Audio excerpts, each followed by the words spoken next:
E aí, meus queridos players, Ike de novo na área com mais um Cine Cult. E hoje, atendendo a muitos pedidos, eu trago um especial para falar de um dos maiores assassinos da história do cinema. É claro que eu tô falando de Fred Krueger e da franquia A Hora do Pesadelo. Então, let's rock!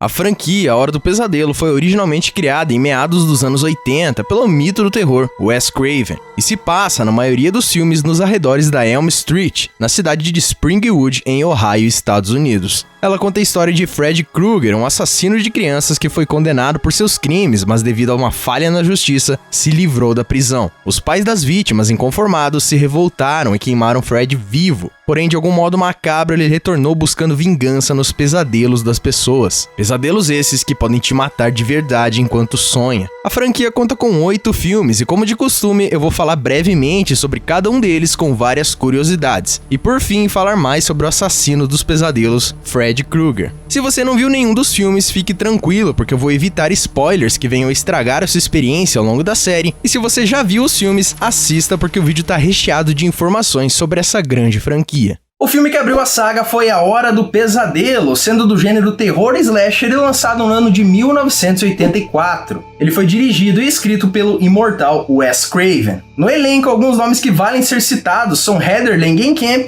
que interpreta a personagem Nancy Thompson, sendo esse o papel mais marcante da sua carreira. Também temos o primeiro papel no cinema de Johnny Depp, mas muito antes ainda de Edwards ou Jack Sparrow da vida. E por fim, é claro, Robert Englund, o corpo, voz e alma de Fred Krueger. O filme se passa em 1981, nos arredores da Rua Elm. Um grupo de adolescentes começa a ter pesadelos bizarros e assustadores com um homem queimado usando um chapéu e uma assustadora luva com facas. Porém, tudo fica ainda mais assustador quando eles começam a ser mortos um a um dentro dos seus sonhos. Daí então começa uma jornada dos adolescentes em busca do motivo deles estarem sendo caçados e uma constante luta para não dormirem por nenhum segundo. O filme tem uma pegada única e extremamente original. Não é à toa que A Hora do Pesadelo é chamada de a obra-prima de Wes Craven. Pegar um conceito tão conhecido que são os sonhos e criar um serial killer dentro desse conceito foi uma sacada genial. O roteiro é extremamente fluido, Craven não perde tempo com besteira, sempre tem algo acontecendo em tela e até mesmo os enquadramentos da câmera são milimetricamente bem colocados. Os efeitos práticos surpreendem para uma época em que cenas trash eram o padrão mais alto de qualidade visto em filmes de terror. Diferente de Sexta-feira 13, por exemplo, A Hora do Pesadelo se poupa de apelação sexual e aposta em assustar os espectadores, mexendo com o mais profundo dos seus subconscientes. Além de não ter personagens mula, que sempre são presas fáceis pro assassino. A própria Nancy por vezes parece ser uma pequena Rambo, preparando armadilhas para Fred. Já Fred, por sua vez, apesar de ser sobrenatural, é muito humano, ele tropeça, cai e é bem estabanado. Algumas curiosidades sobre o filme são: Wes Craven terminou o roteiro em 1981 e tentou vendê-lo a vários estúdios, mas ninguém o queria. Foi só em 1984 que a New Line Cinema se interessou e comprou a ideia. Robert Englund se cortou a primeira vez que colocou a luva de Fred Krueger. Fred aparece em menos de 7 minutos em tela. As palavras Elm Street não são faladas durante o filme. Mais de 500 galões de sangue falso foram usados durante as filmagens. O longa foi filmado em apenas 30 dias e a maquiagem de Fred levava em torno de 3 horas para ser feita. Todas as filmagens na sala de caldeiras foram realizadas no porão da prisão de Lincoln Heights, que foi condenada logo após a produção, devido aos altos níveis de amianto.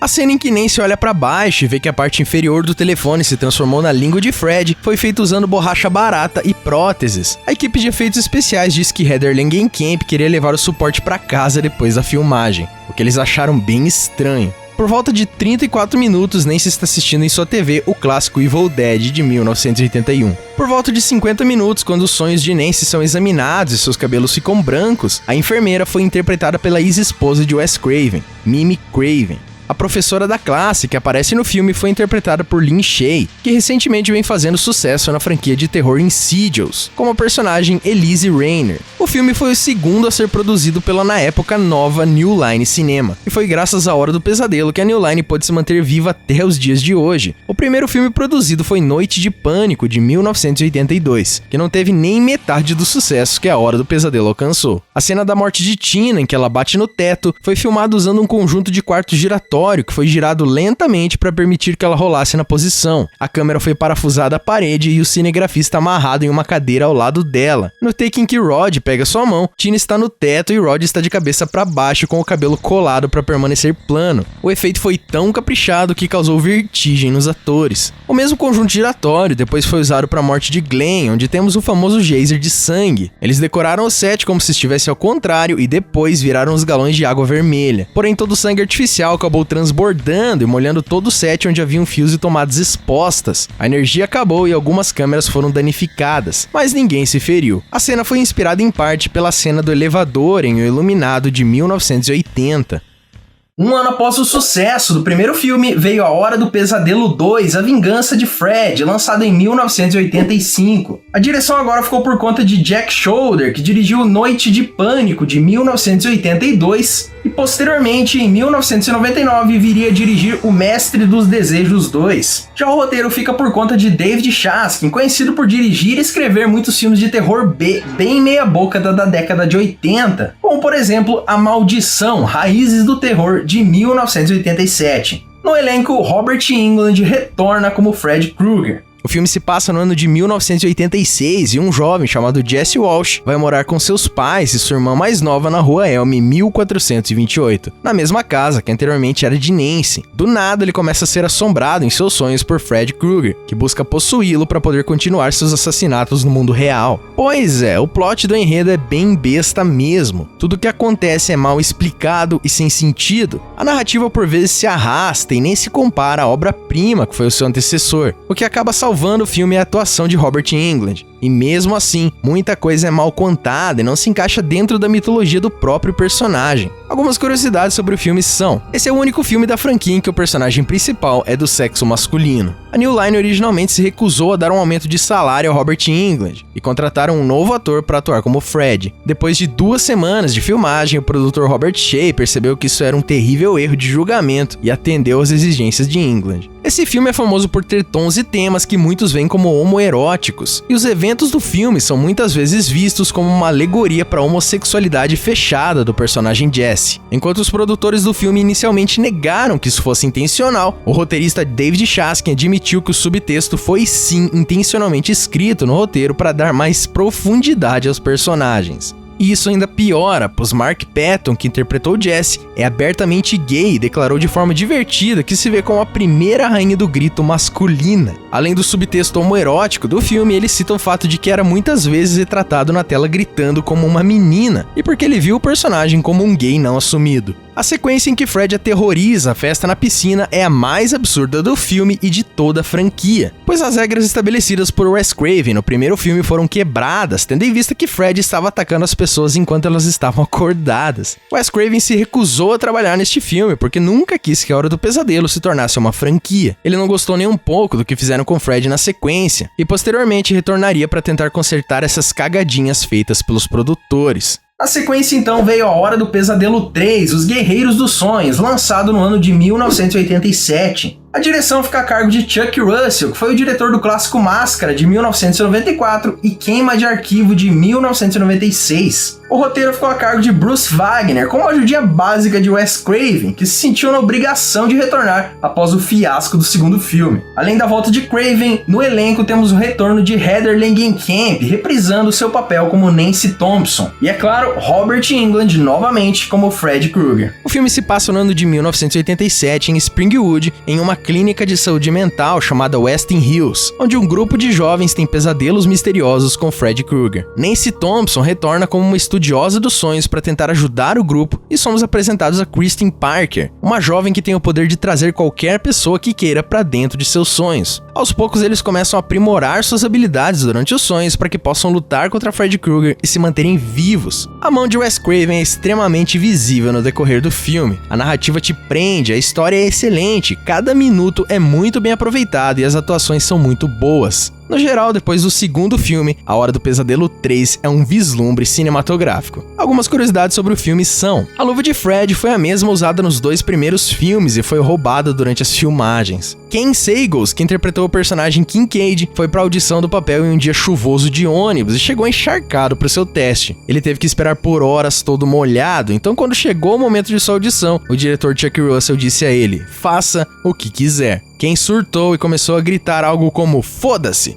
maldito seja você, Russell. Graças a esse surto, ele foi imediatamente contratado. Jennifer Rubin foi informada por alguns de seus fãs que seu personagem Taryn tinha feito com que eles deixassem de usar drogas, e a atriz se sente muito orgulhosa pelo fato. Na vida real, o ator Ira Hayden, que interpretou Will, era um Dungeon Master no RPG Dungeons & Dragons, o que o fez se sentir bem seguro no papel. O personagem Max foi interpretado por Lawrence Fishburne, mas nos créditos aparece como Larry Fishburne. No roteiro original, um dos garotos sonharia com um gigantesco robô no estilo Transformers lutando contra Freddy. A sequência chegou até a fase dos storyboards, mas restrições orçamentárias tornaram impossível a filmagem. O cartaz original do filme para o cinema britânico mostrava Freddy engolindo uma mulher, mas foi alterado devido a muitas reclamações que diziam que o conteúdo era ofensivo. A música Dream Warriors da banda Dokken foi utilizada na trilha sonora do filme. O videoclipe contém muitas cenas do filme e termina com a banda derrotando o Fred, que acorda do seu pesadelo perguntando quem eram esses caras.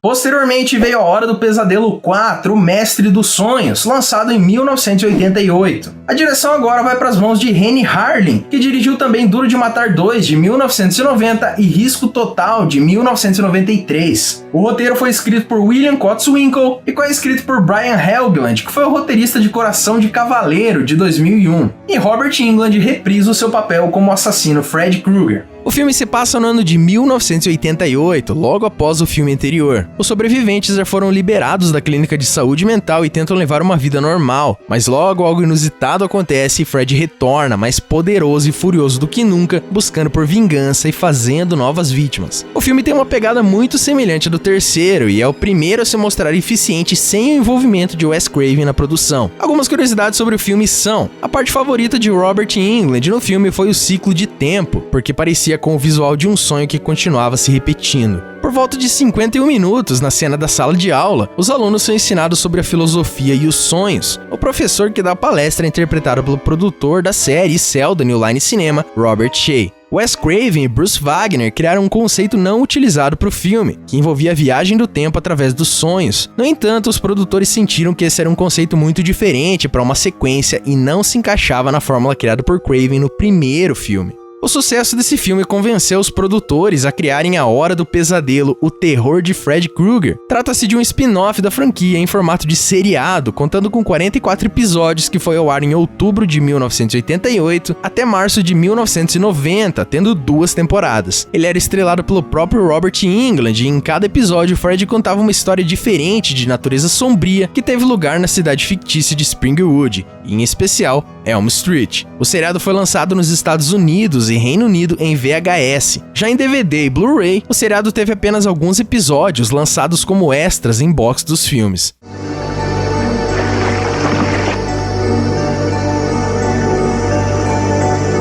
Now you can tell them apart.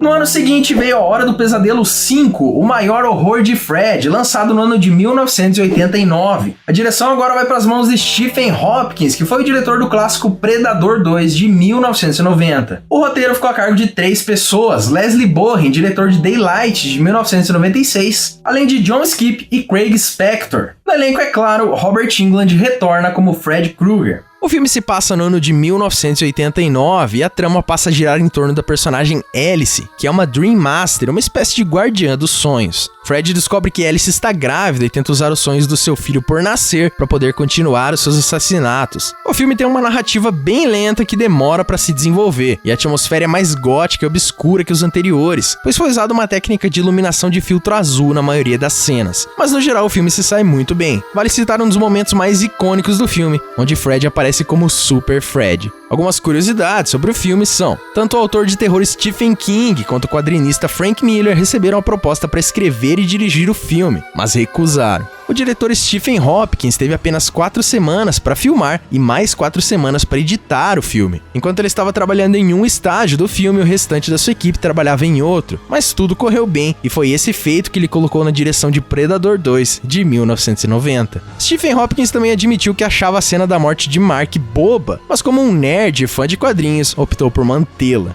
As mortes dos personagens Dan, Greta e Mark eram originalmente mais violentas, com o teor gráfico mais explícito, porém foram cortadas para evitar o temido selo X de classificação. Na versão de VHS sem cortes, as cenas permaneceram inalteradas. A risada ouvida no final do filme é de Vincent Price e é a mesma que foi usada no final da música Thriller de Michael Jackson.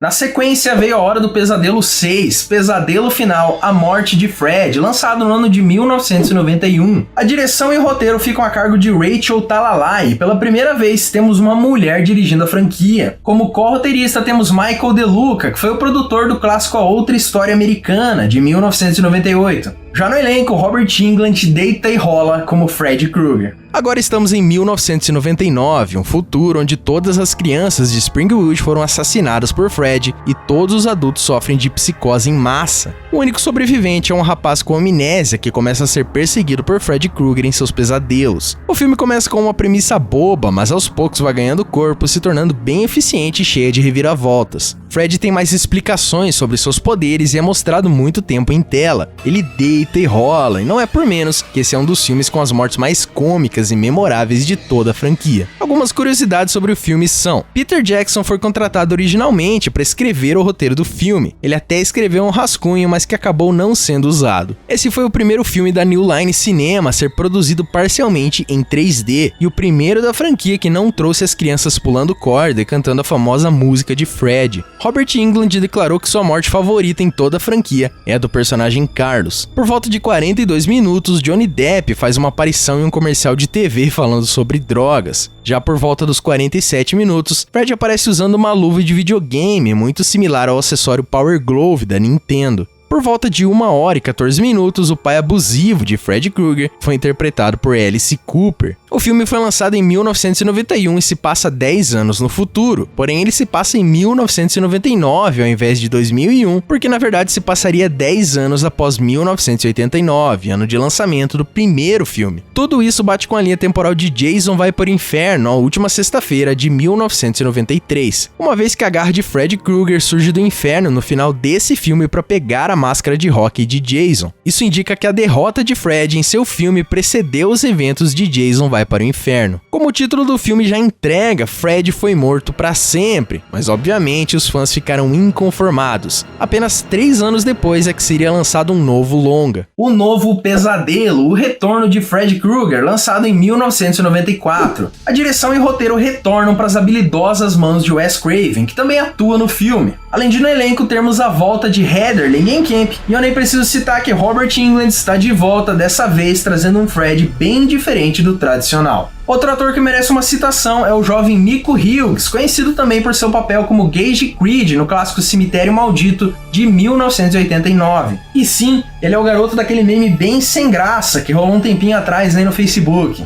O filme se passa no ano de 1994 em Los Angeles, e remetendo muito ao primeiro filme da franquia, inicia com a criação de uma nova luva de Fred, muito mais sinistra e moderna que a que conhecemos. Na trama, Wes Craven está escrevendo um novo roteiro para A Hora do Pesadelo que se passa no mundo real, porém o roteiro começa a acontecer de verdade e Fred começa a matar todos os envolvidos na produção dos filmes da franquia. Celebridades como Heather Langenkamp, Wes Craven, o produtor Robert Shea e o próprio Robert Englund atuam como eles mesmos no filme. filme. Apesar da trama parecer fraca e boba, ela é surpreendente. Diferente da pegada dos filmes anteriores, não existe alívio cômico durante a trama. Fred não tem humor negro e é mostrado mais maligno do que nunca. A excelente atuação de Miko Hughes como o jovem Dylan colabora para que o terror de Fred ganhe mais corpo, se tornando um verdadeiro pesadelo. Essa nova perspectiva tinha tudo para dar errado, mas novamente Craven surpreendeu, mostrando uma direção única e madura, com uma trama que te prende do começo ao fim. Algumas curiosidades sobre o filme são: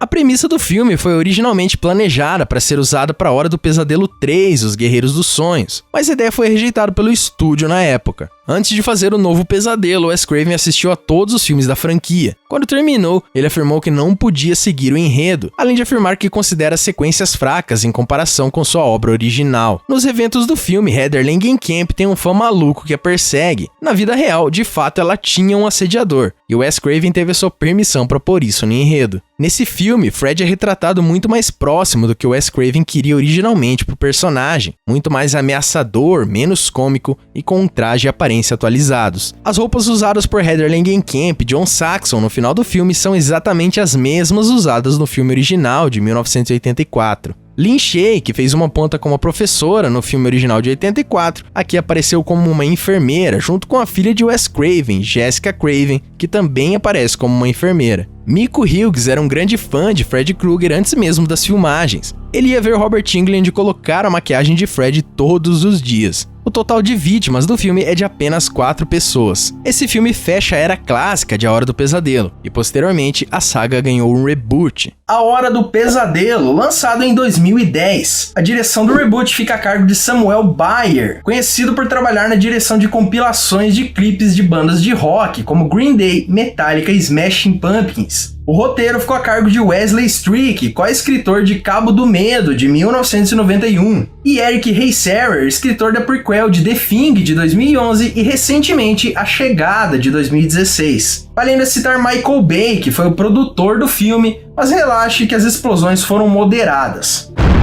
No elenco, alguns nomes que podem ser citados são Thomas Dekker, que foi o John Connor naquele seriado bem fraquinho de O Exterminador do Futuro, Crônicas de Sarah Connor. Clancy Brown, ator veterano que atuou como Gus Gilbert em Cemitério Maldito 2, de 1992, e foi o vilão Victor Krueger, de Highlander, de 1986. E como Fred Krueger temos Jack Earl Haley, que ficou muito conhecido por seu papel como Rorschach em Watchmen, de 2009. O filme se passa em 2010 e traz uma atualização da trama do clássico de 84. Os nomes de alguns personagens foram mantidos, mas as personalidades são bem diferentes. Infelizmente, o filme não foi um bom remake, como por exemplo o Massacre da Serra Elétrica, de 2003, Halloween, de 2007 ou Sexta-feira 13, de 2009. Muitas mortes clássicas e cenas marcantes foram copiadas, porém em alguns casos com uso de computação gráfica, enquanto o clássico de 84 usava apenas efeitos práticos. Quando inseridas mudanças na trama, elas pecam e acabam por destruir a persona de Fred Krueger. O Fred Krueger de Jack Earl Haley é frio, sem graça, pois vezes até assusta e a atuação não é ruim, mas depois do padrão criado por Robert Englund, a nova roupagem deixa muito a desejar. Se você esquecer os clássicos e deixar comparações de lado, o longa ainda é bem legal, mas sem dúvidas faltou inovação e depois de uma franquia de 7 filmes relativamente bons, nada de novo é posto em tela. Algumas curiosidades sobre o filme são: Wes Craven não era a favor da produção do reboot. Originalmente, o longa seria uma prequel, mas a ideia foi abandonada. Cerca de 15 versões diferentes do roteiro foram escritas. O filme final é um híbrido de 4 delas. O suéter de Fred foi tricotado por Judy Graham, a mesma mulher que tricotou o suéter de Fred no filme original de 1984. As luvas de Fred eram os adereços mais protegidos no set de filmagens, para evitar roubos ou que a luva sumisse, como ocorreu com a luva clássica.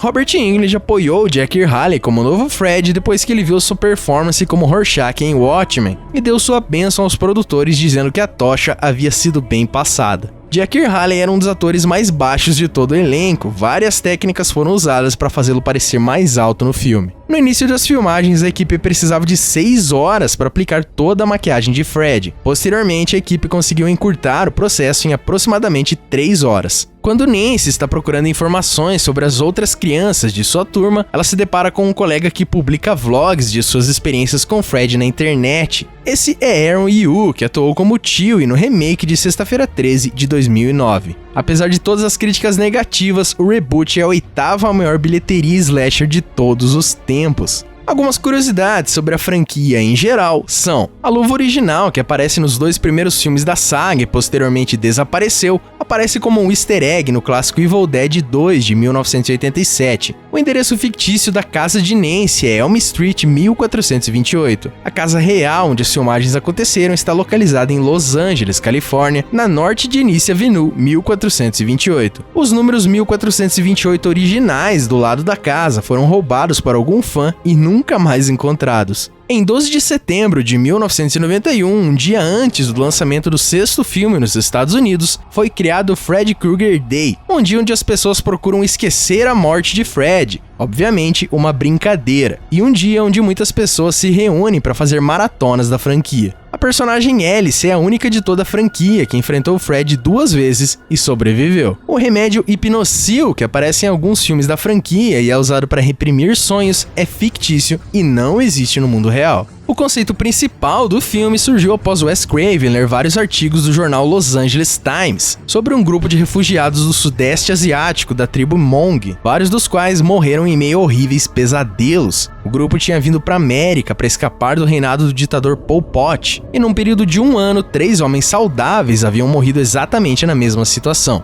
Após sofrerem com constantes pesadelos, eles se recusavam a dormir por um longo período. Quando finalmente adormeciam por exaustão, acordavam gritando e depois simplesmente morriam. Os resultados de autópsia não conseguiram definir o real motivo das mortes. Desde então, as autoridades médicas chamam o fenômeno de Síndrome da Morte Asiática. O nome Freddy Krueger veio de um colega de escola de Craven que o intimidou por vários anos. Em Aniversário Macabro de 1972, Craven também usou essa experiência como inspiração, batizando um dos vilões como Krug. A roupa e chapéu de Fred foram inspirados em um mendigo que Craven observou pela janela de sua casa quando tinha 10 anos. O famoso suéter vermelho e verde originalmente era vermelho e amarelo. No entanto, em 82, Craven leu um artigo na revista Scientific American que dizia que as 2 cores mais contrastantes para a retina humana eram o vermelho e o verde. Após isso, ele decidiu alterar as cores. A ideia da luva também foi de Wes Craven, pois ele queria dar ao personagem uma arma única que pudesse ser feita com baixo custo e que fosse fácil de usar ou transportar. Na época, ele estava estudando medos primitivos no subconsciente de pessoas e descobriu que em várias culturas distintas, um medo em comum era o ataque por garras de animais. Na mesma época ainda, Craven observou seu gato desarmar suas garras, então ele fundiu os 2 conceitos. Freddy Krueger foi projetado por Craven para ser um típico serial killer silencioso, como Jason Voorhees ou Michael Myers, mas posteriormente Freddy desenvolveu uma personalidade atrevida, se tornando um vilão com humor negro, muito é claro, devido à atuação de Robert Englund. Em games, Freddy Krueger aparece como personagem jogável em Mortal Kombat 9 de 2011, porém em uma versão que remete mais ao Freddy do remake do que a do clássico original.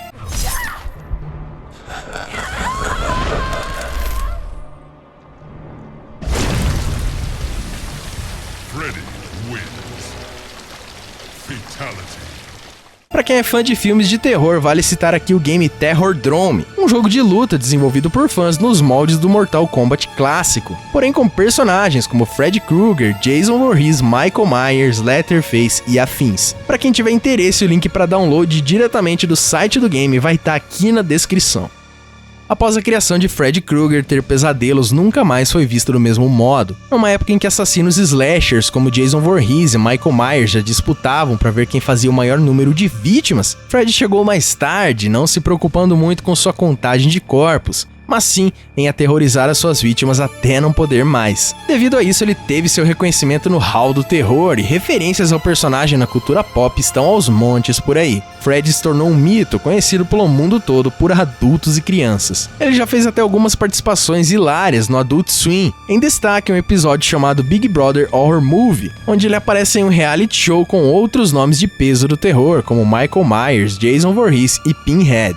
Where the hell's my sweater? Chill out. It's in the dryer. You fool! The label clearly says permanent press. E é claro que Fred já apareceu no campeão de referências Family Guy. Peter, você fez cocô na cama inteira. Quando fazemos cocô no sonho, fazemos de verdade. De todos os assassinos slasher famosos no cinema, Fred é sem dúvida o mais original e assustador de todos, devido ao seu conceito que mexe com o mais profundo dos sonhos. E vale frisar que a maratona da franquia sempre vale muito a pena. Além dos filmes, existem também algumas HQs que expandem um pouco mais o universo de A Hora do Pesadelo, publicadas pela Top Comics, Innovation, Marvel, Avatar Press e Wildstorm. Até hoje existem 10 séries principais, contando com algumas adaptações dos filmes e backgrounds, e ainda 2 crossovers onde Fred sai no quebra-pau com Jason Voorhees e Ash Williams de Evil Dead. Agora, vamos falar mais sobre o assassino dos sonhos, Fred Krueger. O nome completo de Fred Krueger é Frederick Charles Krueger. Sua mãe era Amanda Krueger, uma freira que trabalhava na Hathaway House, um manicômio para criminosos insanos. No feriado de Natal, antes do fim de expediente, ela foi acidentalmente trancada em uma sala onde estavam alojados 100 maníacos. Eles a atacaram e a estupraram repetidamente e a esconderam por vários dias até que ela foi encontrada quase sem vida e grávida. Foi então, em setembro de 1942, que ela deu à luz a Fred, o filho bastardo de 100 maníacos. Fred então foi adotado por um alcoólatra abusivo chamado Mr. Underwood. Certa vez, na escola primária, Fred matou o hamster da classe e era constantemente intimidado por seus colegas, sendo chamado de filho de uma centena de maníacos. Durante sua adolescência, ele começou a mutilar seu corpo para poder sentir menos dor, e certo dia reagiu aos abusos de seu padrasto matando com uma navalha. Quando adulto, Fred começou a trabalhar na central elétrica local e tinha uma esposa e até mesmo uma filha. No entanto, por trás da fachada pacífica, Fred secretamente preservava um fervilhante desejo de vingança por todo o tormento que a cidade de Springwood lhe causou. Então, Fred começou a matar as crianças da cidade, todos filhos de seus antigos colegas de classe. Fred sequestrava e levava suas vítimas para a sala de caldeira onde trabalhava, e usando sua luva com facas nos dedos as mutilava e torturava até a morte. Para não ser incriminado, Fred espalhava os restos mortais de suas vítimas por toda a cidade, o que lhe rendeu a reputação de o assassino de Springwood. Ele matou cerca de 20 crianças antes de ser preso. No entanto, o mandado de prisão foi assinado no lugar errado por um juiz alcoólatra e Krueger foi liberado. Os habitantes da cidade ficaram furiosos e resolveram fazer justiça com as próprias mãos. Eles o encurralaram em seu covil, o encharcaram de gasolina e atearam fogo. Enquanto o local queimava, Fred foi abordado por 3 demônios dos sonhos que lhe fizeram uma oferta para que ele continuasse a sua matança. Fred aceitou e se tornou um ser sobrenatural que vaga pelo mundo dos sonhos, invadindo o pesadelo de pessoas e as matando enquanto dorme para poder devorar suas almas e se tornar mais poderoso. Quando nos sonhos de alguém, qualquer lesão infringida por Fred na pessoa irá aparecer no mundo real. Para matar suas vítimas, na maioria das vezes, ele usa sua luva. Em outras, manipula o mundo dos sonhos de acordo com a personalidade de uma pessoa ou seus medos. No mundo dos sonhos, Fred não pode ser morto e possui várias habilidades, como regenerar partes perdidas do corpo, controle de formas e telecinese. Ele pode ser trazido para o mundo real e morto aqui, mas apesar de não ser tão poderoso no nosso mundo, ele tem capacidades físicas aprimoradas e pode suportar danos que nenhum humano comum suportaria. Fred não pode espalhar a sua influência além de Springwood, a menos que use outra pessoa para poder chegar lá. Se ele é morto e esquecido pelas pessoas, se torna fraco e não consegue retornar. Algo que é muito questionado é o fato de Fred Krueger ser ou não um molestador de crianças. No roteiro original, Fred seria um molestador, porém resolveram transformá-lo em um assassino, para evitar qualquer ligação com uma série de casos de molestamentos contra crianças que ocorreram na Califórnia na época da produção do primeiro filme. No decorrer dos demais filmes não há nada que levante essa possibilidade, porém no reboot de 2010, Fred Krueger é de fato um molestador.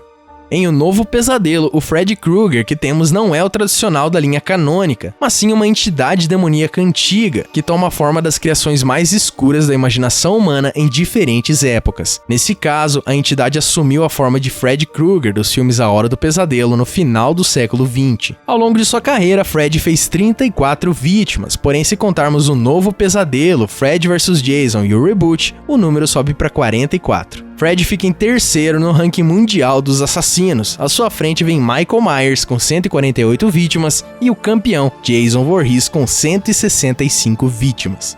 E claro, se você curte action figures assim como eu, existem algumas versões lançadas pela McFarlane, Funko, Sideshow e na grande maioria NECA, contando com várias versões diferentes dos vários filmes.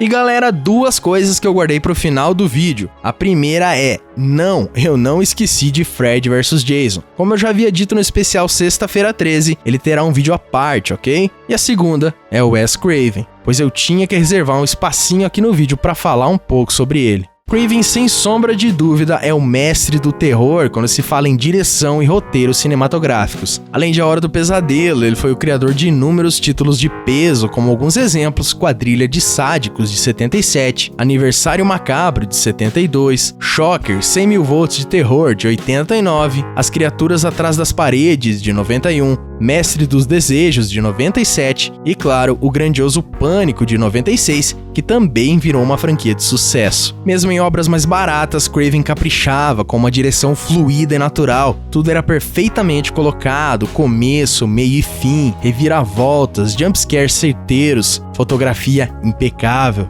Wes Craven era extremamente criativo e dirigia como poucos, mas infelizmente o terror ficou órfão em 30 de agosto de 2015. Craven, que vinha lutando contra um câncer no cérebro, não resistiu e faleceu com 76 anos de idade. Mas para nosso deleite, deixou uma herança cultural com filmes únicos e espetaculares e, sem dúvida, jamais será esquecido na história do cinema.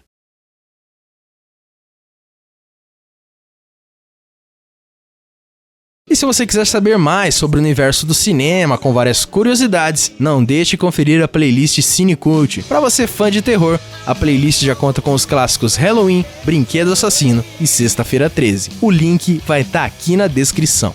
E enfim, chegamos ao fim de mais um vídeo. Não esquece de largar aquele like maroto e compartilhar o vídeo para ajudar na divulgação, pois esse foi sem dúvida um dos mais trabalhosos do canal. Para você que é novo aqui, seja muito bem-vindo e muito obrigado a você que assistiu até aqui, de coração mesmo. Um grande abraço a todos e até daqui a pouco. Keep a rockin'!